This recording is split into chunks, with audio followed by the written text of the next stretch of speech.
This is a full character breakdown of the flashy sound Hashira himself, Tengen Uzui. As a young ninja, Uzui was forced to build up a resistance to poisons as ninja training.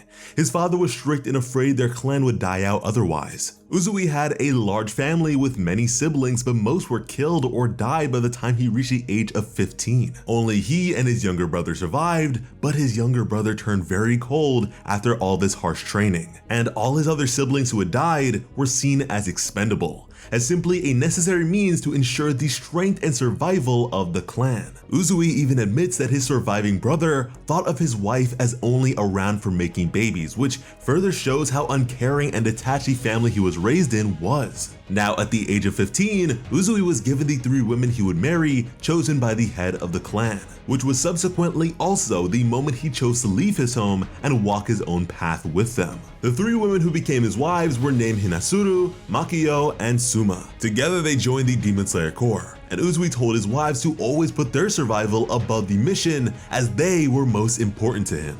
His life came last in terms of priority. This went completely against shinobi training, but that's how he wanted it to be for his new family. Upon meeting Kaguya Ubuyashiki, Uzui knew his new path was one worth dying for, unlike the shinobi one. Seeing the master draw closer and closer to death, but still fighting the demon who caused that curse only reassured him of how right his decision was.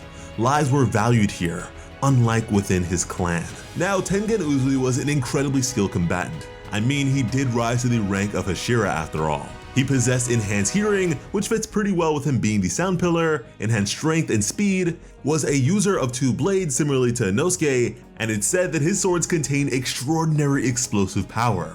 It's also indicated that no one has ever survived being attacked by them, so the detail of how they function as weapons are unclear even to him. Tengen is the only known user of sound breathing, which is a style derived from thunder breathing, which Zenitsu employs. This style is especially known for its disorienting loudness, what differs greatly from the typical silent approach of shinobi. Sound breathing has a minimum of 5 techniques, of which we only know 3.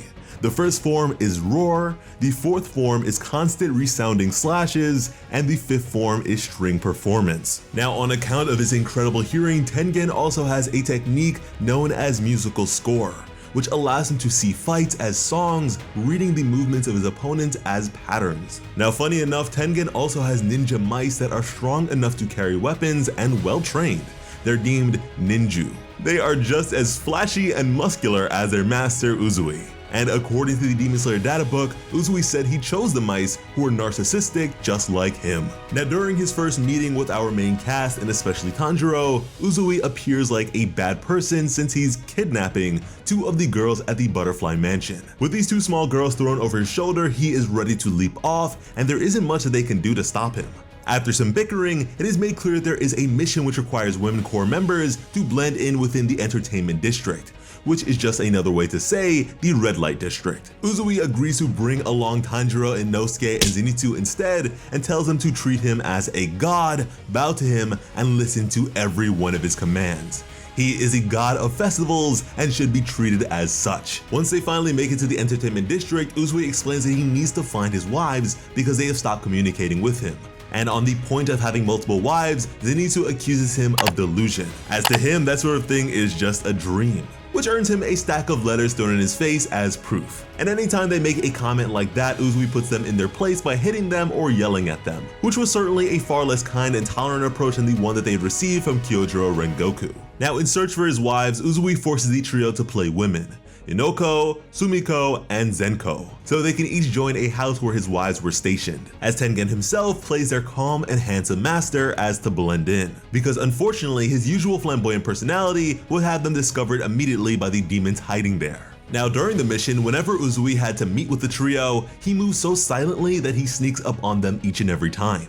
This shows how quickly he can move without making any sound, and also how well trained he is as a ninja and a pillar of the Demon Slayers. Now, even though Uzui seems to like Zenitsu the least, he shows remorse when he finds out that Zenitsu is missing and blames himself. Uzui even goes as far as to presume that Zenitsu is dead and that he must now proceed on his own to keep the rest of them out of danger.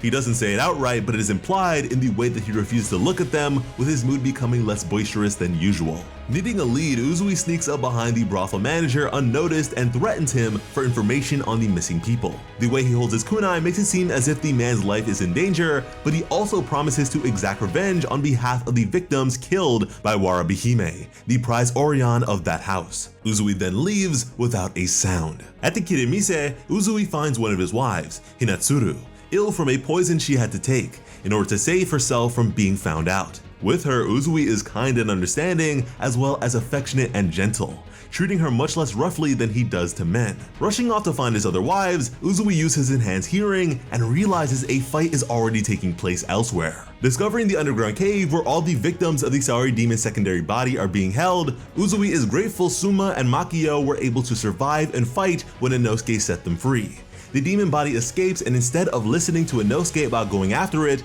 Uzui only agrees to follow after his wife tells him it's necessary. Arriving just as Nezuko is about to bite an unsuspecting woman, Uzui is shocked to see how little control Tanjiro has over her. He mocks him a bit, but doesn't seem particularly bothered by Daki, the main body, who the Kamado siblings had been struggling to fight against. He decapitates her quickly, her head falling into her hands easy as breathing. Uzui calmly tells Tanjiro to focus on dealing with his sister's rampage while he takes care of the demon instead, since she is not disappearing just yet. And even though Uzui was mocking Tanjiro when he told him to sing Nezuko a lullaby to calm her, it ended up being just the thing she needed. Sensing danger from the demon that emerged from Daki, Uzui rushes in at full speed to end it. Unfortunately, even his inhuman speed is not enough to avoid getting injured by Gyutaro, Daki's brother and protector. In a split second, Uzui's hair falls out of place and blood drips down across his eye where he was slashed. Unaware that the sickles Gyutaro uses spread poison throughout his body, Uzui can still tell that this is the true upper moon demon that he has to face. But Uzui, being the flashy man that he is,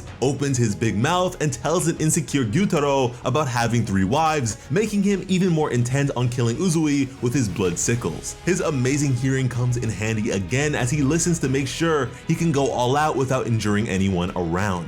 And as the dust and debris clear from their clash, Uzui realizes these sibling demons have combined, making it harder to strike them. Between Daki's fluidity as fabric and Gyutaro's impressive speed and power, this fight was bound to be very, very difficult. Despite being poisoned, Uzui fights to his utmost, swinging his double blades through the air like propellers. His speed was nothing short of breathtaking. When that wasn't enough, explosive beads were launched at the siblings, and Uzui even swung his sword by holding the sharp tip between his fingers, thankfully managing to not injure himself to give it more range, as if fighting with a spear instead of a short sword. During his fight with Gyutaro, Uzui explains what his life was like before and how he is talentless compared to 2 other pillars, Gyome Himejima, the Stone Hashira, and Muichiro, the Mist Hashira. He feels that there are a lot of special people, especially within the Demon Slayer Corps, but he is not one of them.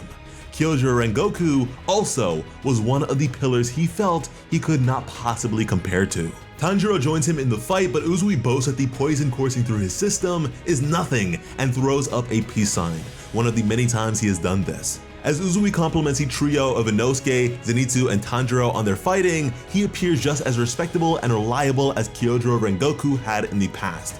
He even figures out how to kill the demon siblings by cutting their heads off simultaneously. Despite knowing that, Uzui has to save Tanjiro when his reflexes prove too slow for Gyotaro and his sickles, and Uzui leaps in front instead. The fight is difficult even with Uzui's many talents as a pillar and his determination to win. A slew of kunai rains down in an attempt to distract Gyutaro just long enough for the Demon Slayers to get an attack off, but Uzui does not dodge them. He takes them all on as he charges in for a counterattack, letting them pierce his body and face as his wife shoots them at Gyutaro. The attack is effective enough for the tide to turn, but only temporarily. And when Gyutaro goes after Uzui's wife who had thrown the kunai, Uzui reflects on what they had previously discussed. They had plans to retire from the Demon Slayer Corps and just live quiet, normal lives. Uzui reaches the demon, fighting more fiercely, but ends up getting his hand cut off and falling unconscious on the ground due to the poison. Just as the fight seems hopeless, Uzui shows how flashy he is once again by pretending to have died by stopping his own heart in order to slow the circulation of the poison throughout his system. He uses that instance of surprise to stop Gyutaro's sickle just as it is about to kill Tanjiro, not for the first time. As the fight continues, Uzui is able to deflect most of the attacks with this single hand, but loses an eye to another deep slash. Even after these injuries allow Tanjiro and the rest to cut these siblings' heads off, the battle isn't over. The demon's poison seems to be burning away at the last of Uzui's life force. This was to be the end of his life. As just then Nezuko appeared in front of him and was able to purify the poison from his body with her blood demon art. Afterwards, Uzui seemed disappointed in his battle performance, considering Yutaro and his sister were only Upper Moon 6, the lowest of the Upper Moon demons. After this mission, regardless of his injuries, Uzui was to retire as shown through the flashback of what his wife had asked. But having lost a hand and an eye, it makes it even more acceptable as a pillar for him to leave the fighting to the rest of them. However, the Snake Pillar Obanai didn't think he should retire due to a lack of good talent in the corps, having lost Kyojuro for example. Uzui insists that he won't be needed now that people like Tanjiro have grown so strong. After a surprisingly short period of time considering the extent of his injuries, Uzui is up and walking again with the help of his wife's support. And this is especially shocking considering it took 2 months for Tanjiro to even wake up from the effects of this fight. But later on, during the Hashira training arc, Uzui returns to help the newer core members raise their stamina for the upcoming battle against Kibutsuji Muzan and the upper rank demons. His training was described as grueling physical fitness workouts, and everyone he trained he called losers while they were lying on the ground in pain. During the final battle, Uzui was stationed at the Ubuyashiki estate, assigned to watch over the young master, Kiriya Ubuyashiki, along with Sakonji Orokodaki and Shinjuro Rengoku. Uzui then had an eye patch from his injury and carried only one blade with the hand he had left. Once the final battle was complete, Uzui, after an arduous life, flashily survives until the end of the series and gets to have the calm, normal life his wife Hinatsuri had wanted for them all along. And in the far off future, when the demon slayers and demons in general are considered just to be a myth and nothing more, his descendant is a gold medalist for gymnastics and still gets into fights. You can expect plenty more in-depth demon slayer videos from us, so be sure to subscribe to Plot Armor with notifications on, because when it comes to bringing you some of the best demon slayer content on the platform, Plot Armor has you covered. As always, I'm Slice of Otaku. Thank you all so much for watching and have an awesome day. I love you.